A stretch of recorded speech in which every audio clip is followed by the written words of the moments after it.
Israel. I'm Dr. Tova Goldfein. This is TMS Roundtable.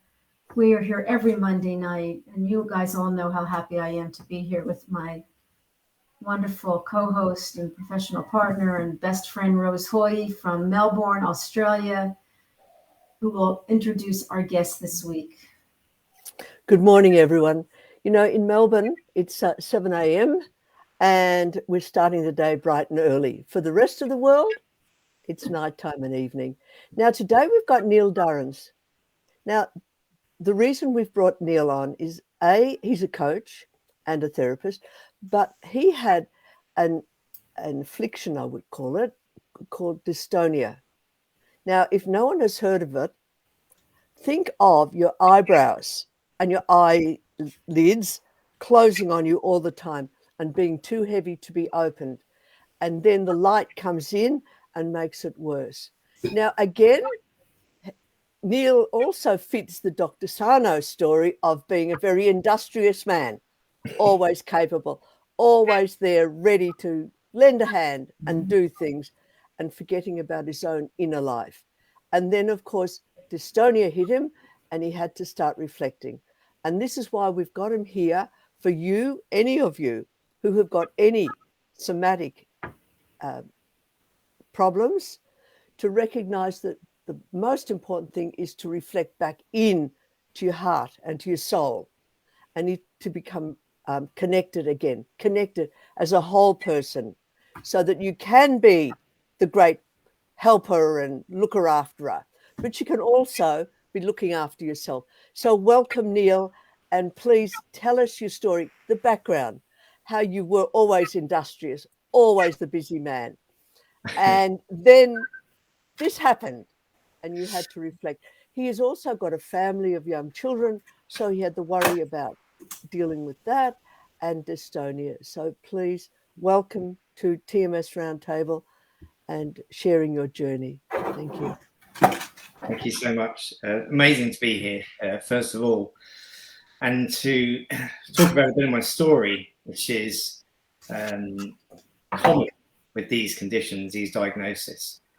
And for me, yeah, it was the high achiever, busy guy, the one that was there for everybody, 100 miles an hour, and going through stresses of life, whether it be in a relationship or whatever, it builds and builds and builds, because people like me will be calm, smiley on the outside, in control, but be absolute turmoil on the inside. But that never really gets let out. And then I think it reached a stage where there was just one stress too many. And I tipped. The straw that broke the camel's back. Is that the saying? Straw that broke the camel's back. 100%. And it was a big stress. It was a big trauma. We lost a child. We lost a baby.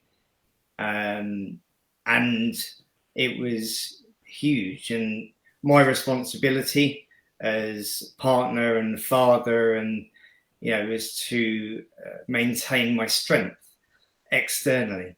But obviously internally, it was a different story. Once we had buried our baby, around about 2 weeks later, I was just placing some stones around the graveside. And I got this incredible spasm and curling in of my hand, my fingers. And this is where it started. It moved into my eyes later. It started in my hand. My hand would curl in. I did have an accident in here 17 years previous, and I thought there was something that had gone wrong with that immediately.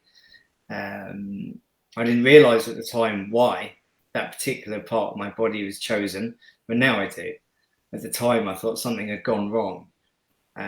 Went to the hospital. They did lots of investigating.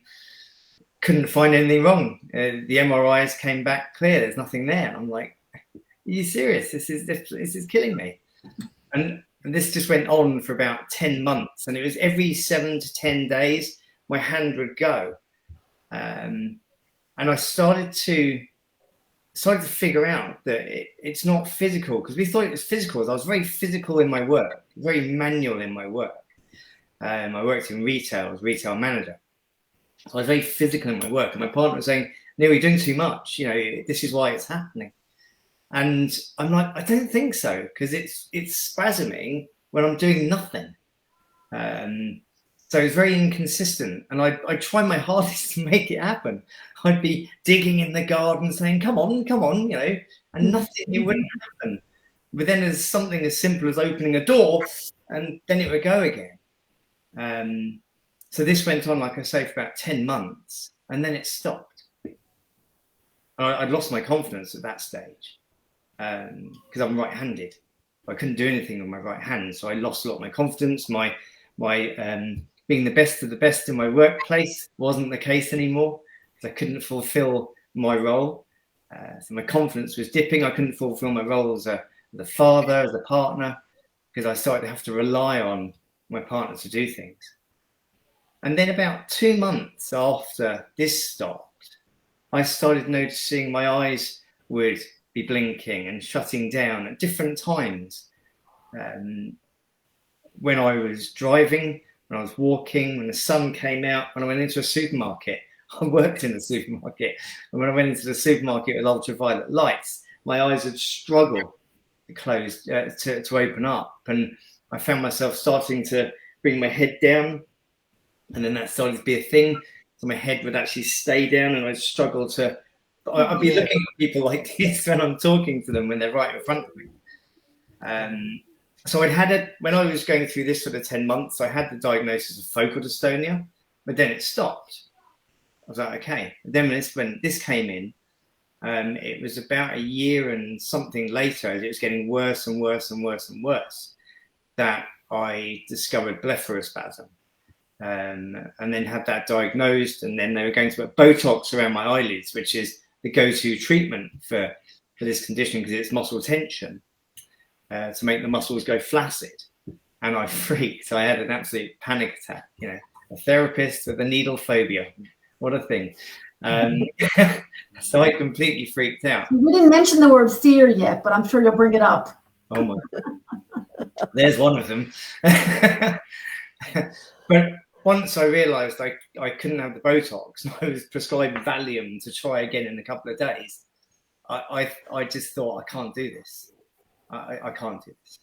And that's kind of when I hit the rock bottom, and so many people I work with this condition hit that, because they feel like there's nowhere they can go, there's nowhere they can turn. The diagnosis is incurable.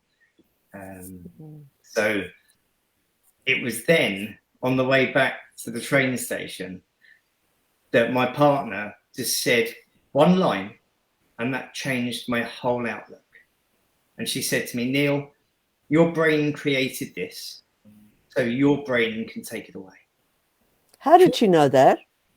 Don't know. That she's very, very intuitive. She's very clever, and she just so true, isn't it? Gets things. And she was just like, she recognised, obviously, because we'd lost the baby, she recognised the huge trauma. She recognised the tipping point, but when it had gone on for so long, the tipping point was way back, and so that wasn't conscious in my mind. But she's like, your brain brought this on, so your brain can take it away. So go figure it out. You're the therapist. Good luck on that one, you reckon? But she did, and I hold her in the highest esteem because of that, because it made me think about something different. And I did. I recorded the worst ever sort of relaxation recording, hypnotherapy recording, and I sat down in here in my office and played it to myself, and I just drifted off. And when I came back and I opened my eyes, I was like, what? And I could actually look around the room without my eyes shutting down. And that was like, I can't believe this. And I went and I showed her, and she said, look, you see, you can do it. And they shut down real quick after that. And I didn't get another moment of them being open for a long time after that. But that moment kind of went in with what she said. And that's when I knew I was going to get better. Yeah. It was enough. That was I knew. Yeah. That was enough for me. Neil, would you share, if you can, a little bit about your self-perception of yourself when you couldn't do these things? because this is another important component for people to recognize, that self-talk when things go wrong about, I'm not good enough type thing, whatever it was for you. Would you mind sharing that for our audience? Because it's an important sort of thing to grasp, that this self-talk is creating, as your partner says, it's your mind that's created it and your mind can let it go. But for me, I often say to patients, it's their Greek chorus in their head. But just Right. can you just talk about that a little bit so that people can flesh out what happened to you a bit more? Because Sure. It's all right saying, yes, I've got these symptoms, I've got a bad back, I've got fibromyalgia, but it's that self-talk in there that promotes it, keeps it going. The desire somehow for self-punishment, which seems ridiculous. But, you've lost a baby, you've lost your hopes and your dreams. And then, that self-talk would be going on and on. How will, I don't know, something, about the future, about the aspirations, all of those things. Would you mind? I know it's a difficult subject to bring up, but I think it's an important subject for people because most people have had a trauma of some description. So if you don't mind sharing. Yeah, of course, 100%. And you're right, this is really, really important because my self-talk was very similar to others with regards to it being self-critical and the constant push to meet everybody's expectations, the constant push to be the best of the best, never meeting my expectations.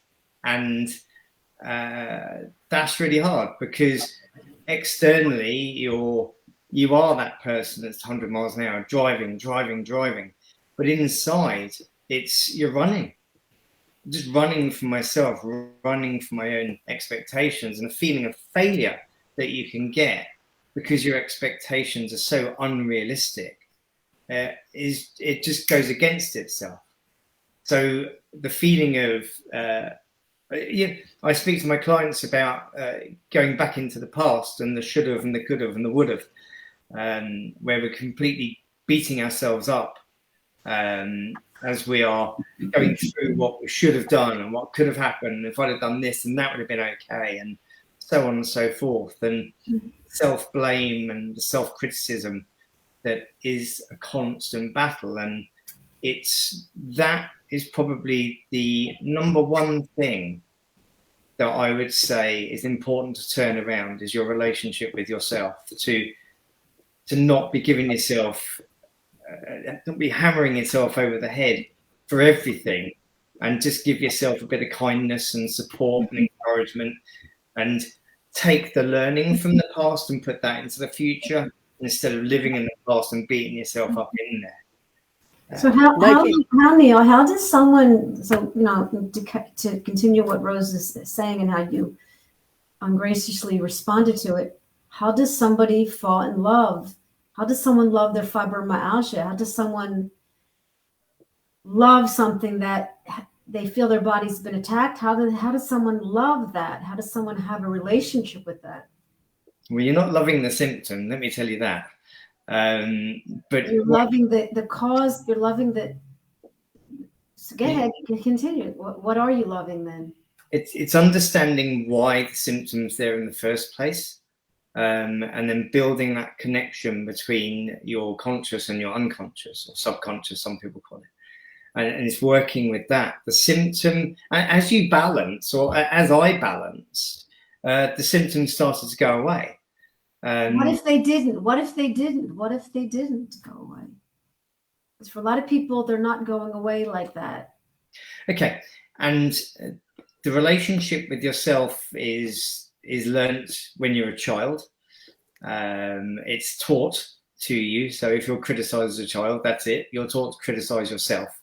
So when you are 30, 40, 50, 60, and you start to get symptoms, and then you start to recondition yourself, it's not a quick journey, and there are lots and lots of slips and trips and falls along the way. What I do with the people I work with is I make it very, very clear that their only expectation is that they're going to get better, not when. The when has got to come out of it, because that adds pressure, and pressure is the number one problem. Yes, well said. That's really well said, because you are going to get better, and you are going to have ups and downs, and part of that, that's why I like to call it a Greek chorus, because it reminds you that self-criticism, it's sort of like singing there in the background. It's like the Ulysses having to tie himself to the mast of the ship, so that he doesn't answer the call of the sirens. Yeah. And he remains, he's able to sail past the sirens into better health. Yeah. In our concept. But it's holding back, isn't it? Holding back and not allowing that, what would you call it, the freedom to criticize you. Yeah, that's right. And it's also understanding that when you do trip and stumble and fall, it is about getting back up, dusting yourself off, and then carrying on again with trust and patience in yourself. Because the change, it took me 2 years to get better. It's not quick. Now, a lot of that because I didn't know what I was doing. I was kind of finding my way through this. I didn't even hear about John Sarnak until 2021. I didn't know about any of this. I was just finding my own way through. So you were entirely on your own. No doctor, no one, except your wife, said about the mind-body connection. Yep. And I trained in a methodology which introduced me to the unconscious mind and working with the unconscious mind. And that kind of, excuse the pun, opened my eyes up to, hold on a second, there's another way here. And then I found that I actually had something I could communicate with, because otherwise, who am I communicating with? What is that? But once I realized that the unconscious mind is there and you can actually feel it, you can meet it, then you've got something tangible to work with, to communicate with, and build a relationship with. And that's when I started to really, really get better. Can you say a few words about, because I imagine, pain is so counterintuitive. Pain means something's wrong. So can you mention a few words about people's fear of the pain and how they learn to accept that and to recognize that and to observe, as Rose would say, and begin to observe the fear. How do you recommend that people, what they do with their fear, because fear is part of the pain, the problem, and the solution. 100%. And it's a really difficult one, because pain is to let us know that something's broken or damaged. So when we feel pain, we immediately think there's something broken or damaged, and we fear that. And my first response when I felt all the pain was, something's broken or damaged, something snapped, something's happened. But it hadn't. And I was lost then. What's the pain? It's absolutely killing me, and you're telling me there's nothing wrong. And a lot of the people I work with have had a lot of pain. But my work really is about teaching people or giving people knowledge and understanding, so they understand how the brain has reacted, how the brain should react with regards to broken or damaged, what pain should be there for, and how to react to pain when there's no structural damage at all. And this is where I work with connecting with the unconscious part of the brain to take back the control, because we feel like we're being controlled by the unconscious part of the brain, whereas actually the conscious mind is the boss, and the unconscious mind is designed to follow the conscious mind around. But because there's been something that has alerted the unconscious to something dangerous or something where you need protecting, it then puts in measures. But the measures only come in once we've spilt over the top or burnt out or had that significant trauma. So there, the brain has to use its resources to let you know that you're out of balance, dangerously so. Yeah. And so connecting with the unconscious mind is a great way of being able to then switch pain off. So I teach all of the people I work with how to switch their pain off. So if they feel pain, they know there's nothing structurally wrong. They can connect with their unconscious mind and say, no, there's nothing wrong there. Switch that off. I'm okay. And a lot of the people I work with are able to do that now, which is just fantastic. That's control. So Neil, you were trained in hypnotherapy, obviously. Mm-hmm. Yeah. Hypnotherapy, NLP practitioner, old pain to go methodology, and a combination of those and other things. Work with those people. Yeah. Now, would you mind speaking about dialing down? Because with your background, you'll be able to tell patients about dialing down their pain so that they've got, because that's what you've described to me, having trained in that area. You've actually described how people dial down. Would you mind talking about that a little bit so that anyone who's watching right now on YouTube or on Facebook or wherever can see that they can own what's happening to them and dial it down a little bit, just in the moment, just so that they can see it. Okay. So first of all, it's about understanding that you do have two parts of your mind. There's a conscious and an unconscious. The unconscious is the bit that you're not aware of. It's running your body. It's running your system. Now, your unconscious mind is designed to keep you alive. It's designed to give the conscious mind messages. And these messages are designed to give the conscious mind a bit of a nudge to take some action. Okay. So we get feelings of hunger. Okay. I don't know where my energy level range is on my body. I can't see it. So I don't know when my energy levels are down. So the unconscious part of my brain has to let me know. So then I go and get some food, and then that message goes away. Similarly to thirst, we get a dry mouth, a bit of a muzzy head, and then we go and take a drink. Now, I've got no water gauge on my body, so my unconscious mind has to let my conscious mind know when to take a drink, because my conscious mind is busy getting on with doing stuff. It's not noticing. Similarly with pain, the unconscious mind needs to let you know if something is broken or damaged. So if you prick your finger on a rose bush, you're going to look at that immediately. You probably squeeze out a little bit of blood and see that it's okay, and then you'll carry on and the pain will disappear down because you've taken action. You've looked at it, you've made a decision, you carry on. Okay, that's very similar. The funniest message that I use is when the unconscious mind gives a message that we need to go to the toilet. And, you know, we could all be sitting here on a call and thinking, I wish I'd gone to the bathroom before I started this call. And we could start crossing our legs and start to feel a bit uncomfortable, start leaning into the call a bit more as the pain starts to take on. But then we'll have to break for a moment to go to the toilet. And then you come back, and of course, the pain would disappear. Okay, that would all go. That discomfort would be gone. Now, I class the emotional load inside you very same as the bladder, because when your bladder is full and you do not answer the message of I need to go to the toilet, what happens? What is the worst case scenario? Well, you're going to wet yourself, right? Yep.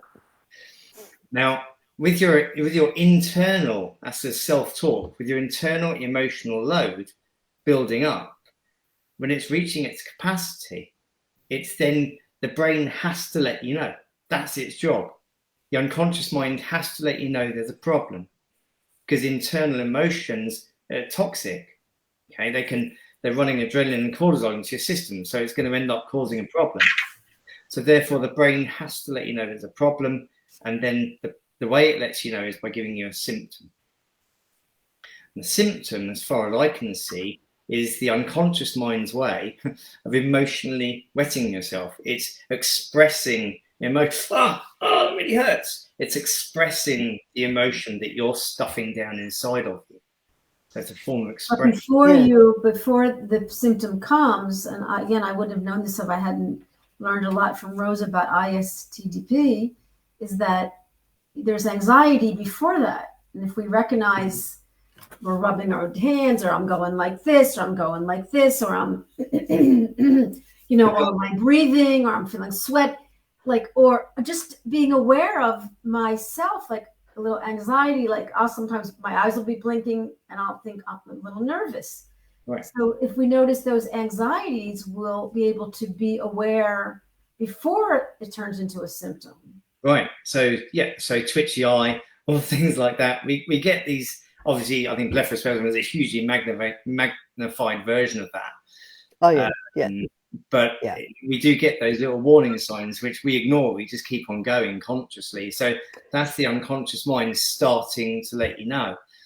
Yeah. But then, go on, and you were just saying about ignoring yourself and your problem, whereas the dialing down is that actual reflection thing. I'm putting too much pressure on myself. I've got to dial down and lift some of the pressure. Right. So this is the but what I'm just explaining here is exactly what I teach, because once we get that knowledge and understanding, you can then start to have that conversation with yourself by first of all taking control with your breathing. Bring that breathing down. Its chest is stressed, right? So bring it down into your stomach, nice and low, nice and slow, and talk to your unconscious mind. I'm okay. I've got this. I'm safe. You can bring that down. I'm fine. And by having that internal dialogue, your unconscious mind then can start to bring that down. But if you're then going, no, I'm not, that's all, that's it, then you're just going to spiral back up the other way. So it is going in one direction. And again, it's about trusting yourself, being patient with yourself, and look, practicing. You've got to practice this. I like to say that some of your fans are here talking about how your work, but I like to pass on great insights I've heard from other colleagues. And Dr. Hanscom said to me one time on a show, I don't really want to call it mind body. I want to call it threat safety threat, which is what you're talking about. That, safety threat is really the dance. Right. So there's a number of people thanking you. You want to look to the side and see who's thanking you for all you've done for them. Isn't it lovely? Yeah. Isn't that wonderful, Neil? Yeah. Okay, I did put onto my group that I was coming on, and a few of them were saying, "Yeah, we're going to be there." So it's really nice. I'm there for, like, some of these people I started working with quite a while back, but I'm still there with them. I still communicate with them. I do group sessions with them, and it's a constant journey of learning. And every single one has got an opportunity to completely recover. Amazing. The ones that do, it's just fantastic. And the ones that haven't yet, well, they haven't yet. There's still a bit to do.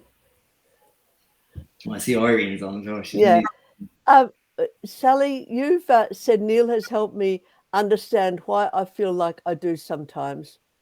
Would you mind expanding that a little bit, because it might help others because that understanding is so important. That, like as Neil said, early self-talk, being told, being critical, or being criticized, it causes us grief. So it's like Neil gave Sally permission to feel. Yeah. Tell us, Sally, about what you help really me understand. Yeah. Nikki Waddell has come on. She's amazing. She was told that she had a problem with her brain. We worked together. We saw it in a completely different light. She ended up seeing it in a different light, and then went back to the neurologist and said, "Really?"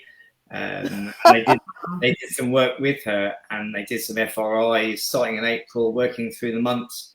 It transpired there's nothing wrong with her brain. Really? How lovely, how beautiful. Yeah. But she was diagnosed with a problem with her brain. So, talking about mental health and how that can spiral you down into a very, very bad place. Mm-hmm. Because when you look at fibro and chronic fatigue and all these other conditions, they come along with incurable. And the mental health effect that has immediately on that person is like their life's over. Yeah. And there's to come across someone like us who will say, "Oh, no, we've got to look at it in a different way." Right. And to be able to get them into that frame of thinking to then start their journey. Yes. Yeah. But we get people come to us and they're already in a very, very bad place. But these guys do really well. That's amazing. Well, that's a tragic thing about it. It's bad enough having the symptoms without being told you're hopeless. Right, absolutely. Absolutely. And we're all perfectionists. You know, and it's not, it's really, we're not going to bash doctors at all. No. But I like to say that I remember when I was in Philadelphia, there was a colleague before I immediately got into this work. It's like 20 years ago. And he had a license plate that said, I cure. And I was like, you know, first of all, God cures. Second of all, I was just so angry of his ego and so angry, and realized that that's what they're taught. They're taught to cure. And then, you know, so I always, like, today I calmed someone down on the internet because they were bashing chiropractors. And I said, look, the chiropractor's doing a great job. That's what they're taught. It's the chiropractor doing his job. So it doesn't serve you to bash the doctor or the chiropractor, because you might have a bone out of alignment. It doesn't make, you know, so I think people are really, really going through a huge process of understanding, coming from the medical system. You know, Rose being a nurse and a midwife, having to understand, I mean, coming from all those angles, it's a complicated thing. It's not just, I went to the doctor, I didn't get better, what do I do? Well, you see, the doctor is always looking for a new way of helping the person. Right. So you're right, but they're not trained in this area, and that's left to psychiatrists, and they don't.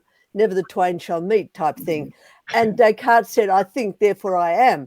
So he separated out the mind and the body, and the thinking, these philosophical thinking of the time, which is now flowing on to us. Yeah. And once upon a time, the thinking was that your soul needed healing prior to the Enlightenment.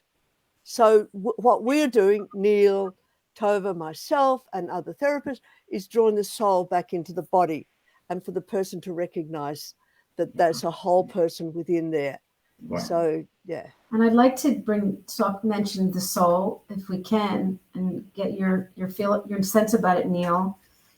I mean, we've had some people, and, you know, with cancer, that we've been able to have guests on my show here, our show here, and in Israel, where I have a show. And then Rose and I have met a number of people.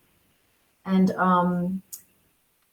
you know, some of the stories are, they had to accept their death. They had to accept death. They had to accept that they were dying. And the minute they accepted they were dying, they began to live their life. So you hear that in the movie, but that's exactly what people are doing. I think on some level, you did that.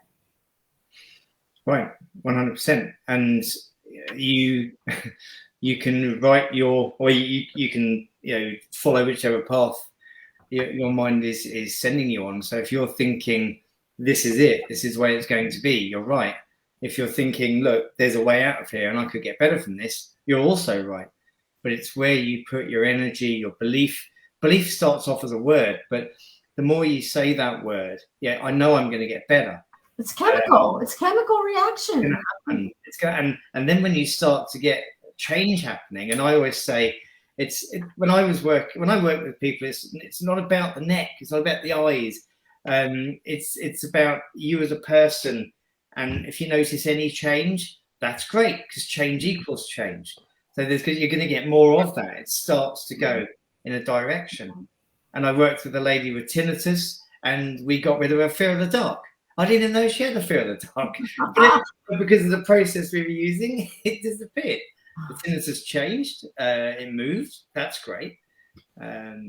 So for me, it's not about the eyes opening or the posture going straight or the hand working. It's about the person noticing change. And anything you notice means you're on that right direction. And it could be your mood. It could be your attitude. It could be starting to take up exercise. It could be whatever it might be. If you're doing something different, you're doing it. I think, Neil, it's a little spot for us to think about the fact that when we work with patients, what we're doing is we're actually mirroring back to them. So often people try to do this alone, and they struggle very, very hard. Whereas when they've got someone to mirror back the encouragement, they then can take that leap themselves. Right. And of course, I always tie that back to attachment and how we learned as children to try and be self-reliant.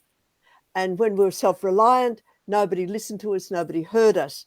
So we have to actually be aware that that self-reliance is actually locking us away. So just for people to just sort of think about it, self-reliance often won't help you. Neil knew all the right answers, but that self-reliance didn't help until he did that script for himself and realized that he needed more. He needed to draw on more onto his from his unconscious, and it's almost like an iceberg. You've only got so much to see, but underneath is this whole other story: fear of the dark, fear of being criticized, fear of not being good enough, all of those things. Yeah, So, I mean, Neil had a huge ego. He had a huge ego. I can do anything. I'm, Oh, but that wasn't reality, because that was me running away from the constant "you're not good enough." Yeah, the constant imposter syndrome of not being good enough, and that's what you get taught as a child by being criticized all the time. Yeah. So it wasn't and now, this ego. Look at this. I'm on the run. Look at this list on the right-hand side now of people that have actually been with Neil, or been with a therapist, been with someone, even someone maybe a deep friend or whatever, and reflected back from them the reality of their lives. So, and it's such a compliment to you, Neil, to have that number of people there that have said how you've changed their lives. And Sally mentions that, you explained how she needs to slow down. And I think it's interesting because sometimes we talk to ourselves and we're like, calm down.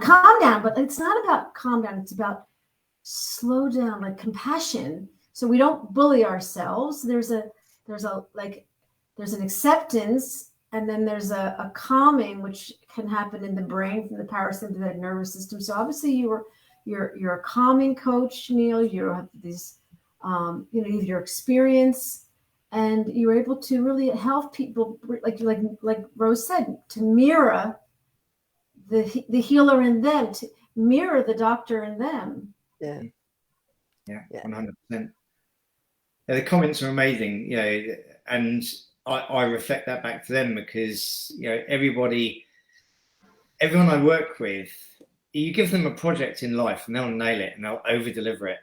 But when you turn that around and face themselves and you put them as their project, it's a good way of putting it.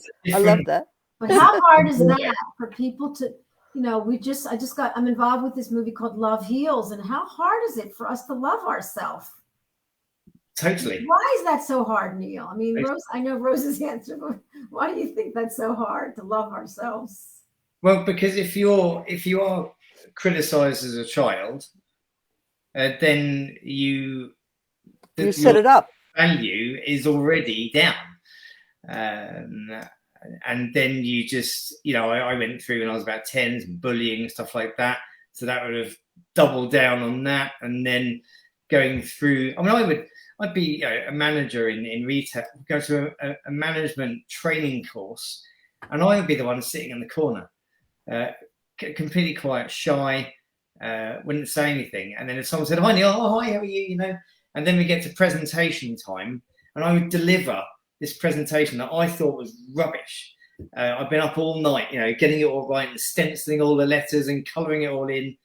And at the end of the presentation, someone's like, "Oh my God, that's amazing." And I'm like, "Really?" And that was my life, really.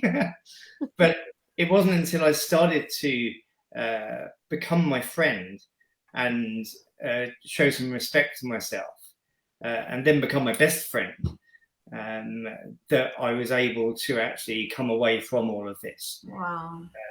Because it's really important. And, this is one of the things in working with me is we have to learn to be our own best friends, because only you can get you better.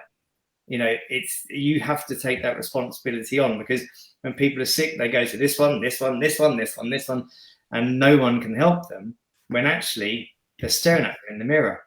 But it's just getting someone to guide them through that process and giving them the confidence that you can do it. You're doing this. You are healing. You are getting better. And that's my role, is to encourage and teach and work with them. Excuse me.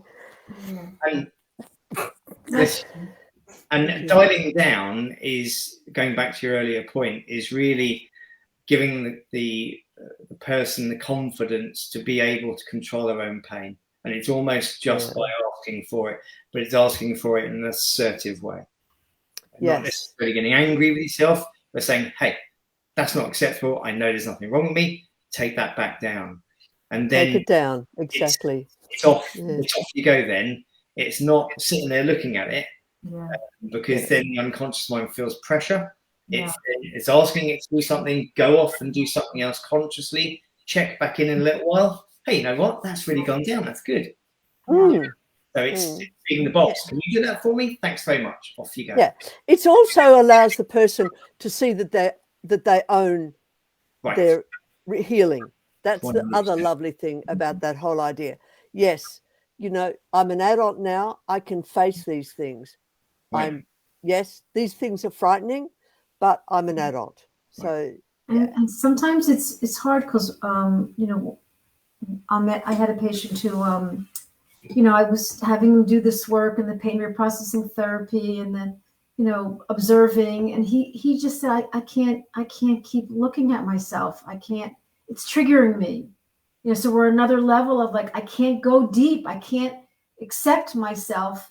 So I'm better off distracting myself, and then there's no healing. So did that ever happen with you where you had a client where you're like, got to look inside, you got to go deep, you got to understand the threat safety, and they would keep getting triggered. Like, how do you get them to understand the beauty in knowing yourself and to channel that, to serve them and not hurt them?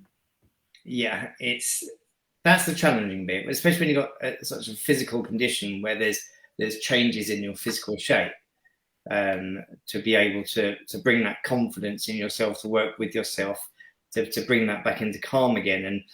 And I know it's quite common in the TMS world, is the first thing I say to my clients is ditch the diagnosis. Let's get rid of that.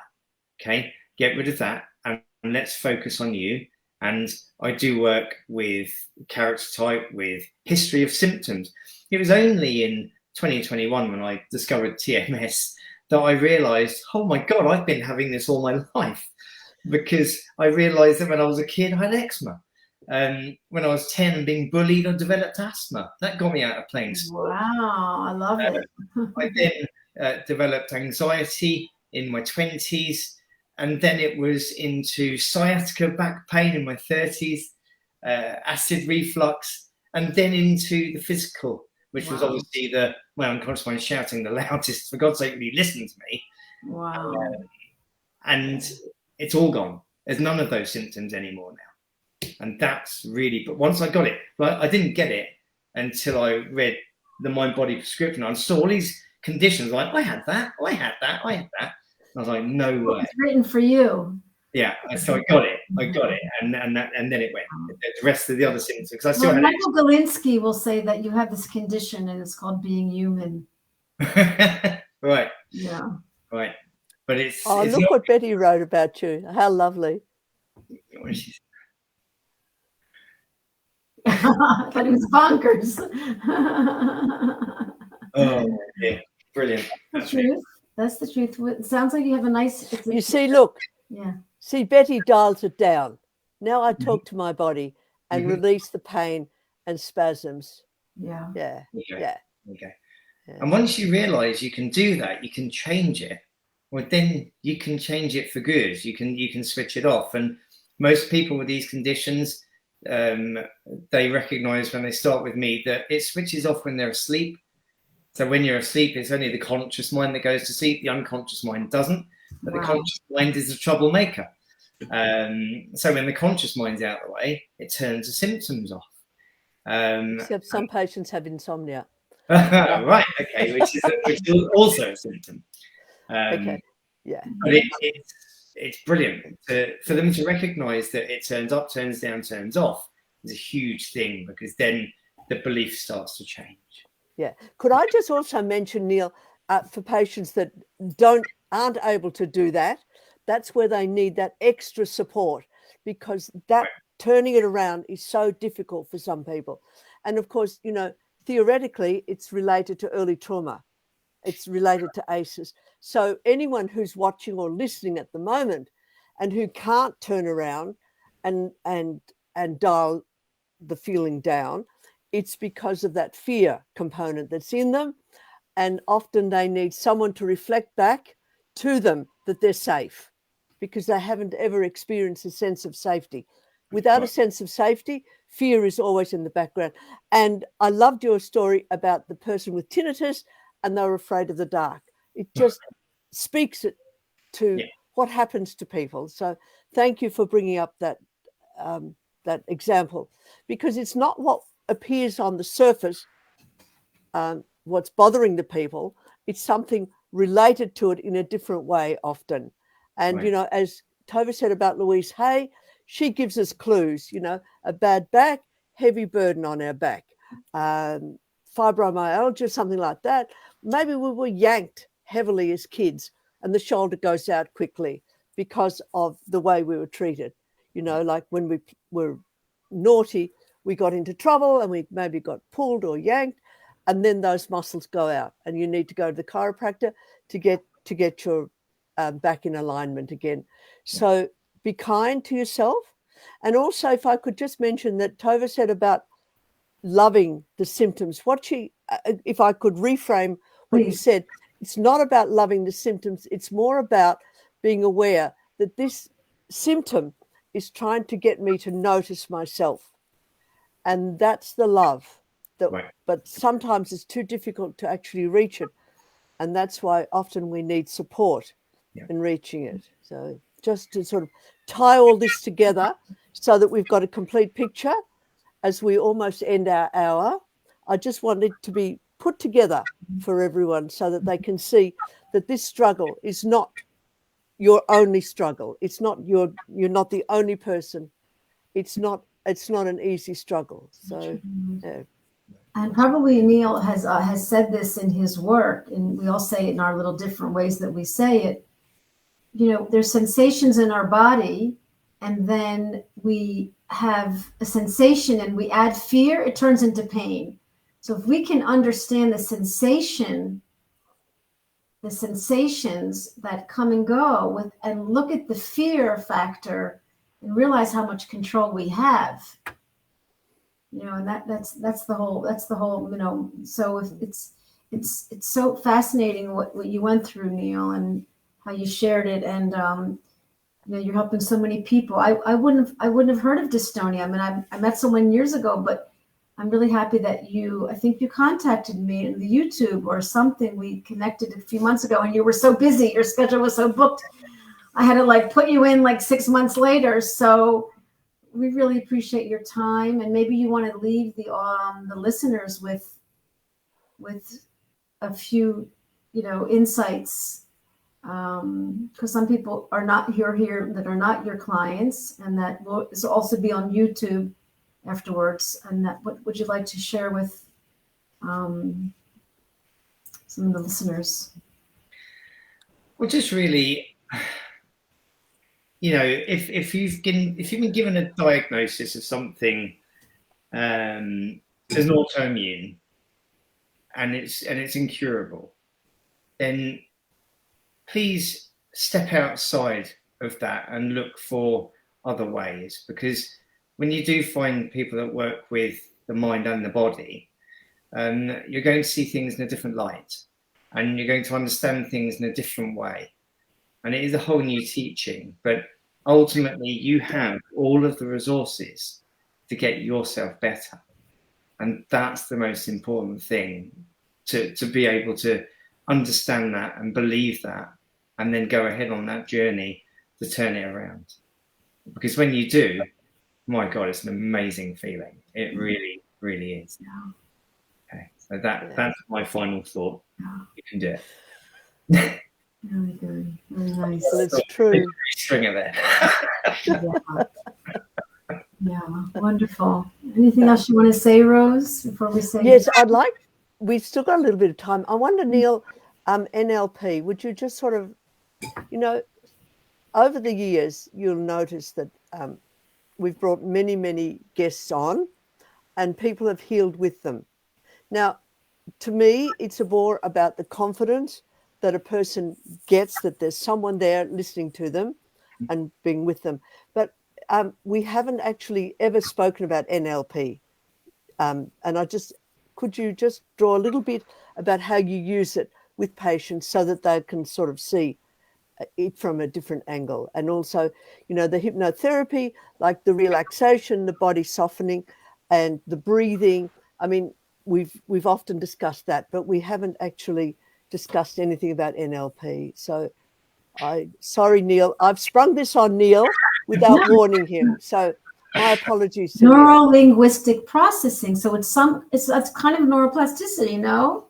Well, yeah, it is. It's reconditioning, reprogramming, retraining.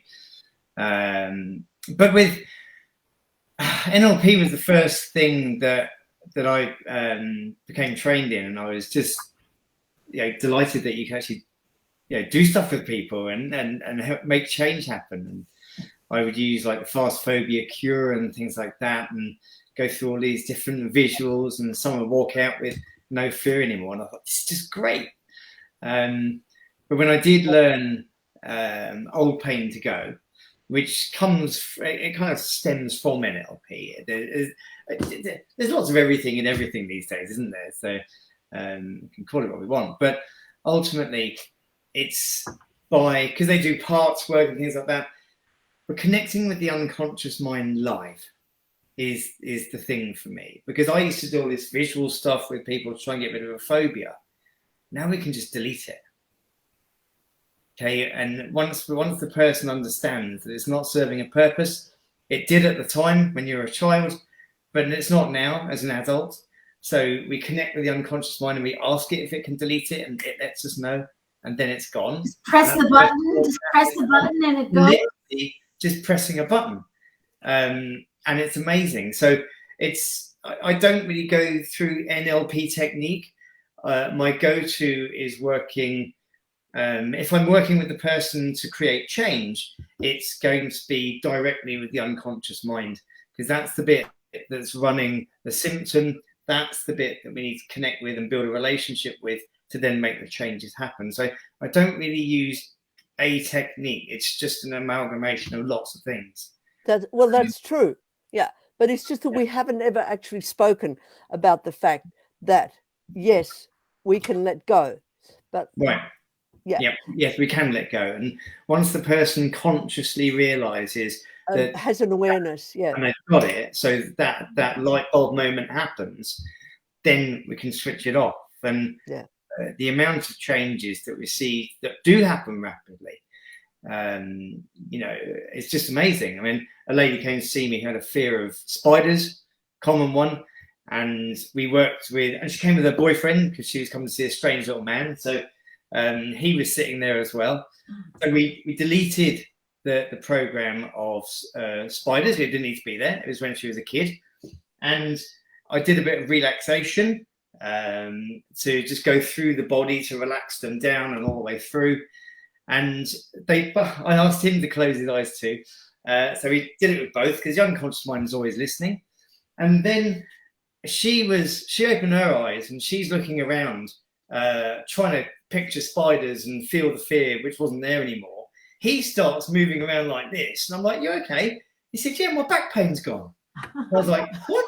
I love it. Suffering back pain for 18 months. But because he was listening to the whole session, his unconscious mind was getting it. He's like, oh, this doesn't need to be here anymore. And it went off. And so she was clear of a spider phobia. He went out pain free. And I wasn't even working with him. 2 for 1. Rose has shared with me many times about how some people, they're not ready to let go because it's their friend. That's right. There's a reason. It's a secondary gain. There's a reason for it to be there. So that's part of. I find that out quite early, and then that's a longer journey, because it's. But then if someone's really not willing to accept that they have the resources to be able to get themselves better, there's very little I can do apart from give them all of the knowledge and tools and say, look, just start working through it. You know where I am.